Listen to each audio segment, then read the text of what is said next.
A continuación, Neurología al Día. Clasificación A. Apto para todo público.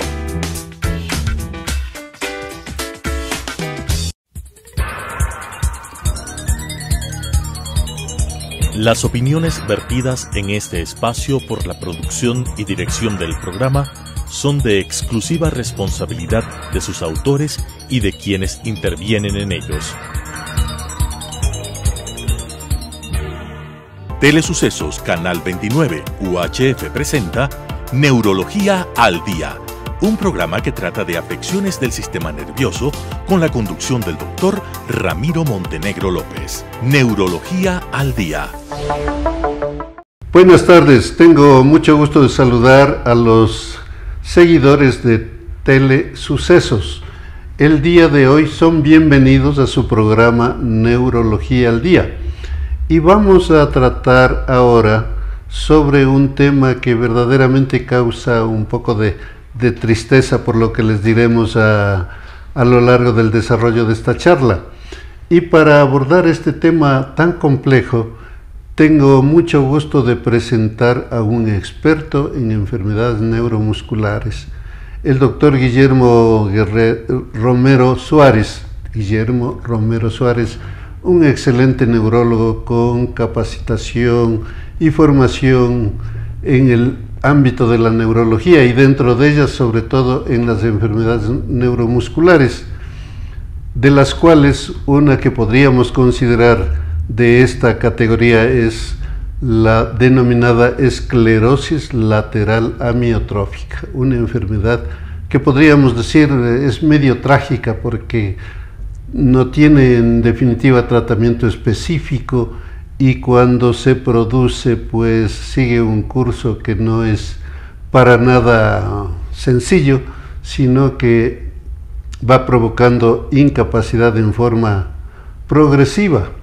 De ahí que es necesario que ustedes sepan y ojalá pudieran identificar cuándo están amenazados o cuándo se está iniciando esta enfermedad, porque requiere de auxilio médico inmediato. ¿Cómo ha estado, doctor Romero? Mucho gusto, doctor. Muchas gracias por la invitación, doctor Montenegro. Gracias por nuevamente permitirme participar con usted en esta reunión importante. ¿Qué es esta enfermedad tan tormentosa, la esclerosis lateral amiotrófica, tema del cual vamos a conversar el día de hoy? Sí, una enfermedad, como ya lo iniciaba usted conversando, un poco triste, pues es una enfermedad neurodegenerativa que lo que genera es un problema, una muerte neuronal a nivel de la neurona motora superior y neuromotora inferior. Esto a la larga va a provocar debilidad tanto de las extremidades como de otras estructuras que en general están inervadas o tienen a su cargo la función de la contracción muscular a nivel de la deglución. Entonces la ELA, como se la conoce, la esclerosis lateral amiotrófica, es una enfermedad neurodegenerativa de las neuronas motoras. ¿Sí? Yo les he traído un esquema pequeñito aquí. Antes de que usted nos haga ver esos esquemas tan importantes, es necesario hacer una aclaración en relación con lo que ha mencionado el doctor Romero, en lo que se define como la neurona motora. En el cerebro hay una porción del cerebro que se denomina la zona motora, o también se le denomina el área piramidal, donde existen una infinidad de neuronas, pero de las cuales se destacan sobre todo las denominadas neuronas o células nerviosas piramidales. Esas células emiten unas prolongaciones, los denominados axones, que al unirse forman la prolongación de la neurona motora a lo largo del organismo, podríamos decir.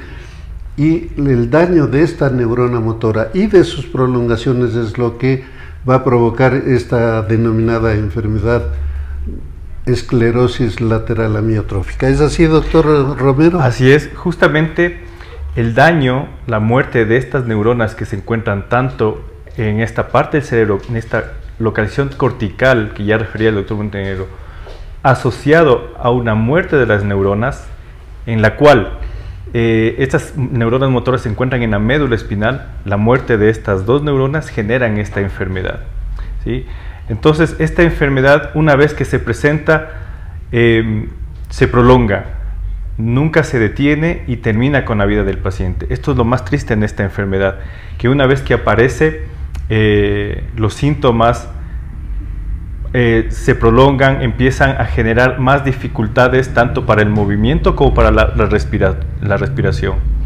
Así es, pero cuando nos disponemos a hablar de esta enfermedad, así como ocurre en la enfermedad vascular cerebral, al parecer hay ciertos factores de riesgo también para sufrir de esta enfermedad, y entre ellos hay un porcentaje, podríamos decir, de herencia en la enfermedad. Sí, hay un porcentaje del 10% en realidad de pacientes que tienen esta enfermedad que la heredan. Es un porcentaje no menor, 10%, sin embargo tiene algunas características que es importante resaltarlas, porque muchos pacientes que tienen esta enfermedad, por supuesto que preguntan si es que esto es heredable. Hay un porcentaje del 10%, pero generalmente son pacientes más jóvenes y con una historia pasada de esta enfermedad. Pero sí hay algunas, no hay unas causas bien definidas por las cuales se presenta esta enfermedad. Sin embargo, sí hay algunas asociaciones de estadísticas con respecto a la frecuencia de tal o cual situación que podría generar este trastorno de las neuronas. La más importante es el cigarrillo, el uso del cigarrillo, que es una de las asociaciones más fuertes que existen. Sin embargo, se ha estudiado otras relaciones como el uso de agentes químicos, contaminantes del medio ambiente, pero no ha habido una relación que pueda sostenerse como cierta, de tal manera que no se puede hablar de una relación directa. Es decir, hay algunos factores de riesgo e inclusive algunos medio retóricos, porque se dice, por ejemplo, que la enfermedad, la esclerosis lateral amiotrófica, se ha encontrado con mayor frecuencia en quienes han tenido actividad en el ámbito militar, sin que así desde el punto de vista lógico haya una relación directa entre esa actividad y la enfermedad. Así es, no hay una relación directa. Un grupo de estudio italiano hace un par de años publicó un trabajo muy bonito en el que parece asociarse un gen con las personas que mayor actividad deportiva hacen.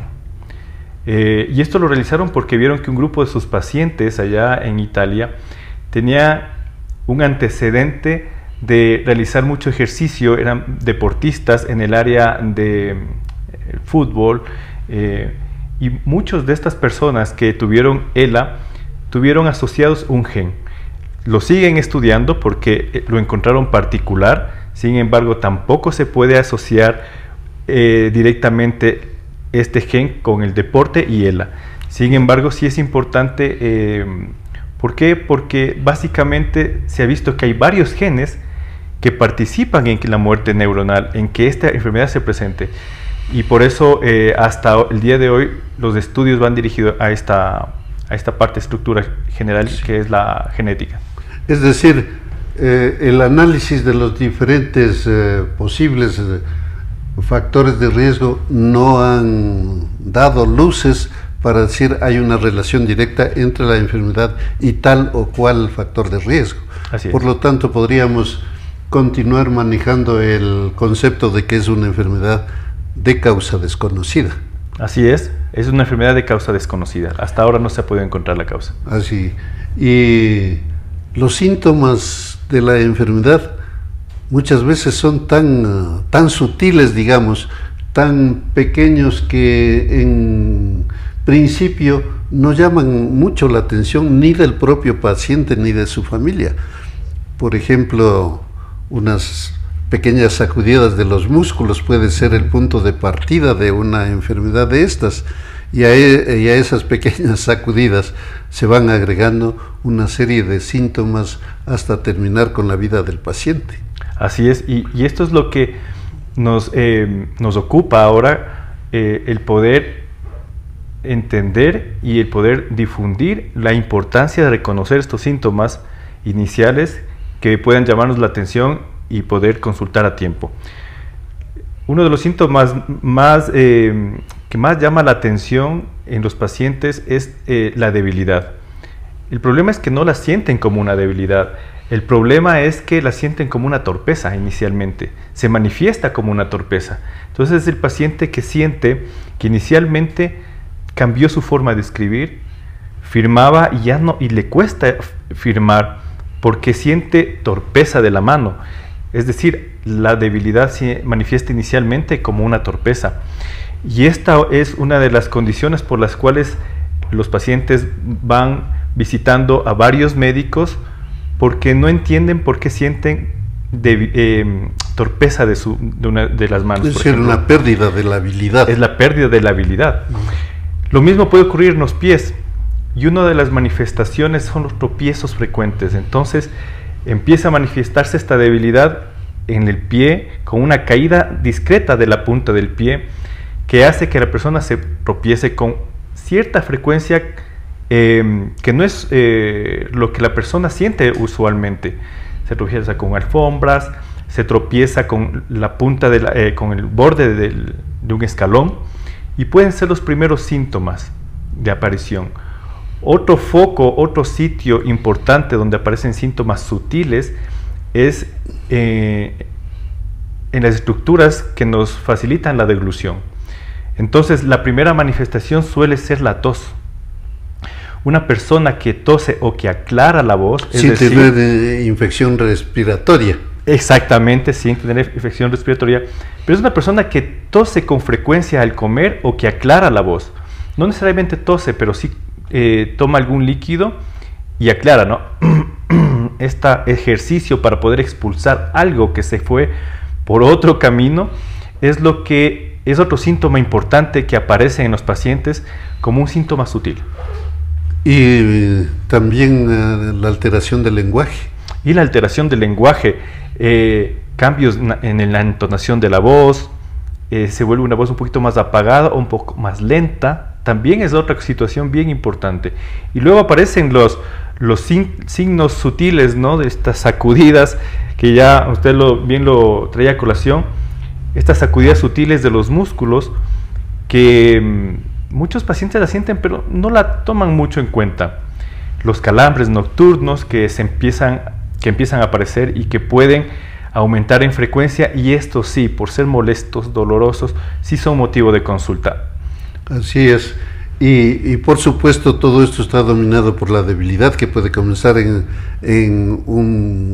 no solamente en la mano para la escritura o los movimientos finos, sino también en un pie, en una pierna puede ser el síntoma inicial. Así es, puede ser el síntoma inicial. Cualquier estructura que genere fuerza y que al final, en algún momento, presente una dificultad para realizar un movimiento. De modo que apareciendo de comienzo unos síntomas sutiles, estos no desaparecen, sino que se van agregando otros en forma progresiva. Y se dice, desprendiéndose de los trabajos que se han hecho en diferentes partes del mundo, que la esclerosis lateral amiotrófica tiene un final que casi es copiado en los pacientes, con una mortalidad que fluctúa entre los 3 y 5 años de evolución de la enfermedad. ¿Es así? Así es. Y ya lo ha dicho usted con claridad. Es interesante que una vez que empieza esta enfermedad no para. Una vez que empieza una dificultad, una alteración de la habilidad como primer síntoma, debilidad clara después, no para y persiste y continúa por otras estructuras, si apareció en la mano derecha, luego va a estar en la mano izquierda, luego las extremidades inferiores. Y esto hace que la vida del paciente, de las personas, se vea comprometida en un periodo entre 5 y 3 años de edad. La velocidad de progresión va a depender mucho de las manifestaciones clínicas, dónde aparezca por primera vez y con qué velocidad avanza. Una de las formas más graves, más severa, es la presentación respiratoria. Cuando afectan los músculos que nos ayudan a la respiración, entonces la velocidad de progresión es mucho más rápida. Hemos visto pacientes que fallecen no más de 2 años desde el inicio de los síntomas. Son pacientes mucho más complicados, pero sí hay otras formas en las que se pueden también prolongar un poco más la vida del paciente, y hemos visto pacientes que viven entre 6 y 8 años, ¿no? Pero esto fluctúa o varía de acuerdo a la forma de la ELA. No todas las ELAs son iguales, ni todas las ELAs progresan con la misma velocidad. Y penosamente, el fin de estos pacientes es, por desgracia, generalmente la incapacidad para seguir respirando. Paro respiratorio es probablemente la causa más frecuente del inicio de la mortalidad. Y teniendo ese diagnóstico, cuando llegan los pacientes de esta enfermedad con esa manifestación de paro respiratorio a las salas de urgencia de los hospitales, se vuelve un conflicto por defender la vida o dejar que fallezca, porque sabemos que es una enfermedad que no tiene posibilidad de recuperación ni de tener una vida útil. Así es. Ese es un tema de discusión. Es un conflicto. Y el conflicto empieza desde el diagnóstico, en realidad. Porque una vez que el paciente tiene el diagnóstico, sabemos que va a continuar el proceso y en algún momento va a aparecer esto que lo mencionaba, ¿no? Un paro respiratorio que finalmente va a terminar con la vida del paciente. Por lo tanto, los conflictos éticos con respecto a qué hacer en ese momento empiezan en el momento del diagnóstico. Acordémonos de la autonomía que tiene el paciente para poder decidir sobre su vida, y esto es un tema bastante interesante de tratarlo. Sin embargo, la parte respiratoria, el comprometerse, inicialmente es posible, como todas las otras alteraciones que trae la enfermedad, la esclerosis lateral amiotrófica, es posible darles un soporte. Es posible dar un soporte, aunque sabemos que tratamientos no hay. Así es. Lamentablemente esta es una enfermedad sin la posibilidad de un tratamiento específico. No se ha descubierto todavía algún tipo de tratamiento. Pero si bien es cierto, los síntomas son relativamente claros, pero hay necesidad de confirmar el diagnóstico. ¿De qué recursos o con qué recursos contamos para ratificar o rectificar el diagnóstico? ¿Qué pruebas podemos hacer a estos pacientes? Sí, el estudio más importante es el estudio neurofisiológico de la electromiografía.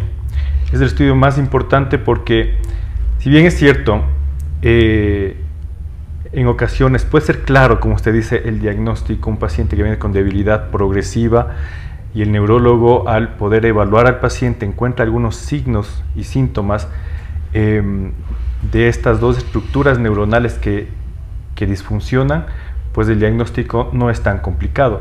Sin embargo, la electromiografía es un procedimiento que nos permite ver la función de la neurona inferior. Y en esto quería un poquito mostrarles un gráfico que quizás pueda ser útil para poder explicar que este estudio lo que hace es mirar la función de esta neurona. Ustedes pueden mirar aquí esta estructura como estrella, es una neurona que tiene una cola muy larga que se llama el axón. La unión de axones forma un nervio y esta va a terminar en el músculo, ¿sí? Y es la que genera la fuerza de contracción y la fuerza muscular. Entonces, la electromiografía lo que hace es evaluar la función de esta motoneurona. Entonces, lo que nos permite la electromiografía es evaluar la función.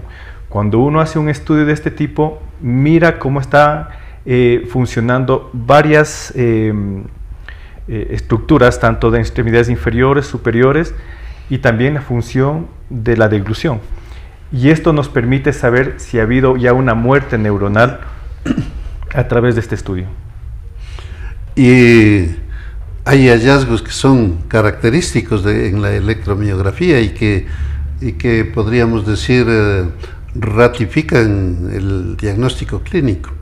Sí, los hallazgos característicos son que hay actividad neuronal, actividad eléctrica que genera lo que nosotros llamamos ondas agudas positivas que reflejan la denervación activa del músculo. Acordémonos que el músculo no funciona si es que no está unido al nervio.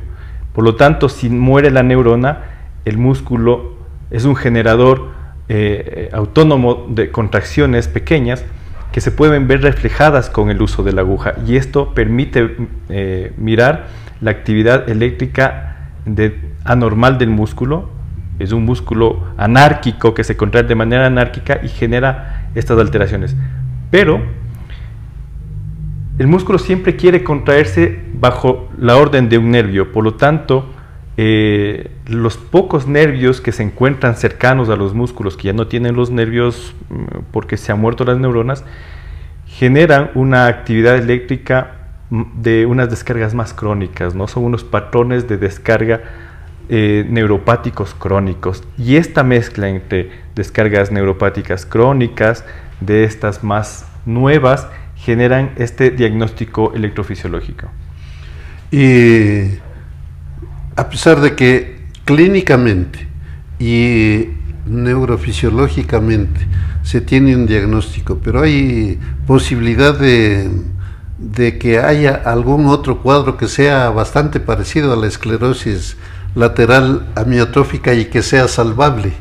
Sí, y es importante la pregunta. La pregunta es súper importante porque la diferencia entre un diagnóstico con un fin trágico y una enfermedad potencialmente tratable o de lenta progresión es súper importante. Hay dos enfermedades básicamente que son importantes mirarla. Una es una distrofia muscular crónica, que es la distrofia, distrofia muscular con depósitos por cuerpos de inclusión, que es una enfermedad que puede aparecer a partir de los 50 años. Es de lenta progresión y causa también debilidad. Y la otra enfermedad es una enfermedad que genera alteración no del nervio, no de las neuronas, sino más bien de los nervios periféricos. Y es una enfermedad que se denomina, es una neuropatía con bloqueos de conducción. Y esta también genera típicamente atrofia muscular, sin embargo es potencialmente tratable porque es una enfermedad autoinmune. Es una enfermedad en donde el nervio se depositan complejos autoinmunes y genera como una dificultad para que pase la información desde la neurona hasta el músculo, que es el efector, y genera debilidad y genera atrofia, y es una atrofia bastante típica. Entonces son dos enfermedades que son importantes poder hacer el diagnóstico diferencial. De ahí que ustedes, amigos, cuando tengan alguna molestia similar a las que hemos descrito en esta conversación, es necesario que acudan lo más pronto con un médico, y si lo pueden hacer directamente con un neurólogo y experto en enfermedades neuromusculares, mucho mejor, porque hay que asegurarse de que realmente sea esclerosis o que sea alguna de estas otras patologías que podrían tener una solución. Muchas gracias, buenas tardes. Las opiniones vertidas en este espacio por la producción y dirección del programa son de exclusiva responsabilidad de sus autores y de quienes intervienen en ellos. Telesucesos Canal 29 UHF presentó Neurología al Día, un programa que trata de afecciones del sistema nervioso con la conducción del doctor Ramiro Montenegro López. Neurología al Día.